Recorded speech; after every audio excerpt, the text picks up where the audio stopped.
मित्रों, किसी राज्य का मुख्यमंत्री अपनी पुलिस लेकर किसी ऐसी जगह पहुंच जाए जहां सीबीआई और ईडी छापा मार रही हो और फाइलों और लैपटॉप जिसमें सारे सबूत हों उसे अपने कब्जे में लेकर आराम से बाहर निकल जाए, तो सोचिए आप और हम इसे क्या कहेंगे। ऐसा बंगाल में हुआ, कोलकाता में। मतलब यह कि सेंट्रल गवर्नमेंट की सारी मशीनरी बंगाल में जाकर फेल हो जाती है। कुछ साल पहले आपको ध्यान होगा, 2019 में जब शारदा चिटफंड मामले की जांच के मामले में सीबीआई कोलकाता के पुलिस कमिश्नर राजीव कुमार से पूछताछ के लिए उनके घर पहुंची थी, तो राजीव कुमार ने उस टीम को ही गिरफ्तार करवा लिया था और थाने ले गई थी। इस बीच ममता बनर्जी इस सारे मामले को लेकर धरने पर बैठ गई थी। मामला कुल मिलाकर पुलिस बनाम पुलिस हो गया था। बहुत शर्मिंदगी उठानी पड़ी थी। वही ममता बनर्जी छापा पड़ने वाली जगह गई और कथित तौर पर आज वो सारे सबूत लेकर चली गईं, जिनमें कथित तौर पर लैपटॉप, कुछ इलेक्ट्रॉनिक डिवाइसेस और फाइलें थीं। एक बार फिर से राज्य बनाम केंद्र वाला मसला बन गया। अब मामला क्या है, जरा ये जान लीजिए। ईडी ने गुरुवार को मनी लॉन्ड्रिंग केस में प्रतीक जैन के घर और ऑफिस में छापेमारी की। प्रतीक जैन आईपैक चलाते हैं, उसके बारे में हम डिटेल आपको बताएंगे। तो प्रतीक जैन के घर और ऑफिस में छापेमारी की। ये कार्रवाई सुबह 6 बजे से शुरू हुई और लेकिन करीब 11:30 बजे दोपहर में मामला बढ़ गया। सबसे पहले कोलकाता पुलिस कमिश्नर प्रतीक के आवास पर पहुंचे। कुछ समय बाद चीफ मिनिस्टर ममता बनर्जी खुद लाउडन स्ट्रीट स्थित उनके घर पर पहुंच गई।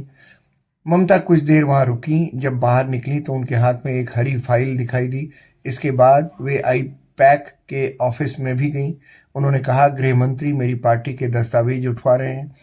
ईडी ने कहा कि भाई, पश्चिम बंगाल में 6 और दिल्ली में 4 ठिकानों पर हम तो छापामारी कर रहे हैं। ममता बनर्जी का आरोप है कि यह कार्रवाई घटिया है और शरारती गृह मंत्री करवा रहे हैं, ये उनके वर्ड्स हैं। चीफ मिनिस्टर ममता बनर्जी ने छापेमारी को राजनीतिक रूप से प्रेरित बताया और इसके पीछे बीजेपी की साजिश का आरोप लगाया। उन्होंने कहा कि क्या ईडी और अमित शाह का काम पार्टी की हार्ड डिस्क और उम्मीदवारों की लिस्ट जब्त करना है? ये सवाल उन्होंने पूछा। ये एक घटिया और शरारती गृह मंत्री है जो देश की सुरक्षा नहीं कर पा रहा, ये उनका बयान है। मेरी पार्टी के सभी दस्तावेज उठाकर ले गए हैं। एक तरफ से पश्चिम बंगाल में एसआईआर के जरिए मतदाताओं के नाम हटाने का काम कर रहे हैं, दूसरी तरफ इस तरह की कार्रवाई कर रहे हैं। मेरी समझ में नहीं आता मित्रों, ममता बनर्जी की पार्टी की कैंडिडेट्स की लिस्ट लेकर बीजेपी क्या करेगी? वो तो किसी न किसी दिन आना ही है। और इसको कितनी चालाकी से ममता बनर्जी ने मतदाताओं के नाम हटाने वाले काम एसआईआर से जोड़ दिया, जिससे कि लोगों में कुछ और खबर जाए। ममता बनर्जी आगे कहती हैं, मुझे माफ करें प्रधानमंत्री जी, कृपया अपने गृह मंत्री को कंट्रोल करें। अगर आप यानी बीजेपी हमसे लड़ नहीं सकते तो आप बंगाल क्यों आ रहे हैं? हमें लोकतांत्रिक तरीके से हराइए। आप हमारी एजेंसियों का इस्तेमाल, हमारे कागजात, हमारी रणनीति, हमारे वोटर्स, हमारे डेटा, हमारे बंगाल को लूटने के लिए कर रहे हैं।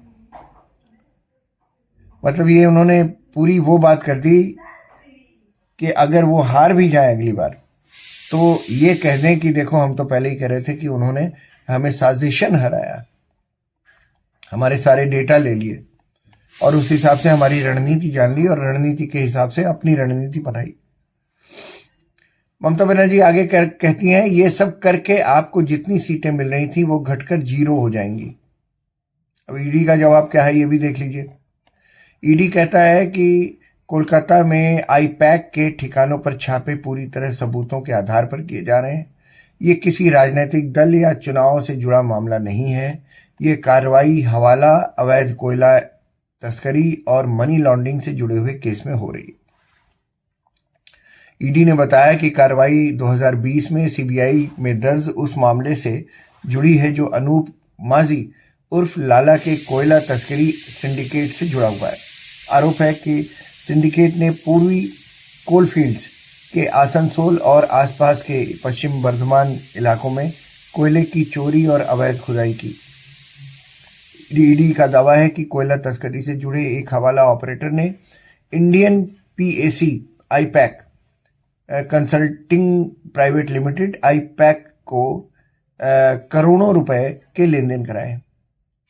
मतलब आरोप यह है कि आईपैक तो तृणमूल कांग्रेस का काम करता है, जिसके बारे में अभी हम डिटेल आपको बताएंगे। तो आईपैक को ये उसकी फीस कैसे दी गई, इस तरह से दी गई, ऐसा आरोप है। एजेंसी के मुताबिक आईपैक भी हवाला धन से जुड़ी इकाइयों में शामिल है। ईडी ने कहा कि कार्रवाई शांतिपूर्ण और पेशेवर ढंग से चल रही थी, लेकिन ममता बनर्जी के बड़ी संख्या में पुलिस अधिकारियों के साथ पहुंचने के बाद जांच में रुकावट पैदा हुई। बीजेपी ने क्या कहा? बीजेपी ने कहा ममता ने केंद्रीय एजेंसियों के काम में दखल दिया। बीजेपी नेता शुवेंदु अधिकारी ने क्या कहा, यह भी देख लीजिए। उन्होंने कहा मैं छापेमारी पर कोई टिप्पणी नहीं करूंगा, ईडी डिटेल्स दे सकती है। ममता बनर्जी ने केंद्रीय एजेंसियों के काम में दखल दिया। ममता ने आज जो किया वो जांच में बाधा डालता है। मुख्यमंत्री के खिलाफ कानूनी कार्रवाई होनी चाहिए, ये कहा है शुवेंदु ने। आईपैक ऑफिस में वोटर लिस्ट क्यों मिली? क्या आईपैक कोई पार्टी ऑफिस है? ये भी सवाल उठा। सीनियर कांग्रेस नेता अधीर रंजन चौधरी ने आरोप लगाया कि भाई आईपैक तो एक कारपोरेट इकाई है, वो कारपोरेट इकाई होते हुए भी तृणमूल कांग्रेस की आंख और कान की तरह काम करती है। पश्चिम बंगाल में पार्टी की चुनावी जीत सुनिश्चित करने के लिए राजनीतिक रूप से अनैतिक गतिविधियों में शामिल है, ये अधीर रंजन चौधरी कह रहे हैं, जो कांग्रेस के नेता हैं। तो आईपैक यानी इंडियन पॉलिटिकल एक्शन कमेटी जो है, ये एक पॉलिटिकल कंसल्टेंट है, फर्म है, पॉलिटिकल कंसल्टेंट फर्म। इसके डायरेक्टर हैं प्रतीक जैन। ये राजनीतिक दलों को चुनावी रणनीति, डेटा आधारित कैंपेन, मीडिया प्लानिंग और वोटर आउटरीच में मदद करती है। आईपैक पहले सिटीजन्स फॉर अकाउंटेबल गवर्नेंस यानी सीएजी इसका नाम था। इसकी शुरुआत 2013 में प्रशांत किशोर ने प्रतीक के साथ मिलकर की थी, इन्हीं प्रतीक जैन के साथ। बाद में इसका नाम आईपैक रख दिया गया। प्रशांत किशोर के हटने के बाद आईपैक की कमान प्रतीक के पास आ गई। प्रशांत किशोर तो चुनाव लड़ने लगे। प्रशांत ने बाद में बिहार में जनसुराज पार्टी बनाई और चुनाव लड़ने लगे।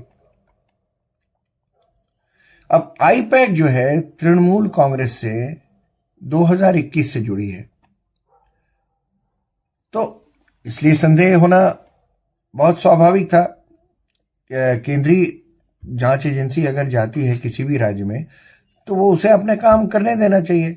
लेकिन दो जगह ऐसा हुआ, आपको याद करिए आप 2019 में कोलकाता के पुलिस कमिश्नर थे राजीव कुमार, जब उनसे पूछताछ के लिए सीबीआई पहुंची थी शारदा चिटफंड मामले में, तब भी ममता बनर्जी ने जाके वहां धरना प्रदर्शन करना शुरू कर दिया था और सीबीआई की टीम को राजीव कुमार ने, जो पुलिस कमिश्नर थे, अरेस्ट करा लिया था। पुलिस बनाम पुलिस एक मामला हो गया था, बड़ी शर्मिंदगी उठानी पड़ी थी। तो ये वही मामला है। तो मतलब ममता बनर्जी चाहती हैं कि सेंट्रल गवर्नमेंट की कोई भी एजेंसी हो वो वहां काम ना कर पाए। हमारी पैरामिलिट्री फोर्सेस को भी बहुत मुश्किल होती है, कई बार ऐसा हुआ दंगा फसाद जब हुआ तो इस तरह का काम अगर होगा तो कैसे होगा। इसीलिए मैंने एक वीडियो बनाया था और उसमें कहा था कि अब ममता बनर्जी के दिन गिने चुने रह गए, पूरे हो गए उनके दिन। वो कोई न कोई ऐसी गलती करेंगी जिसका खामियाजा वो अगले साल, इस साल जो चुनाव हो रहा है 2026 में, उसमें उनको भुगतना पड़ेगा। और ये वाली गलती जो इन्होंने की है ये उनमें से एक है। बंगाल की जनता इतनी बेवकूफ़ नहीं है और इसका नतीजा बहुत जल्दी ममता बनर्जी को दिखाई पड़ेगा।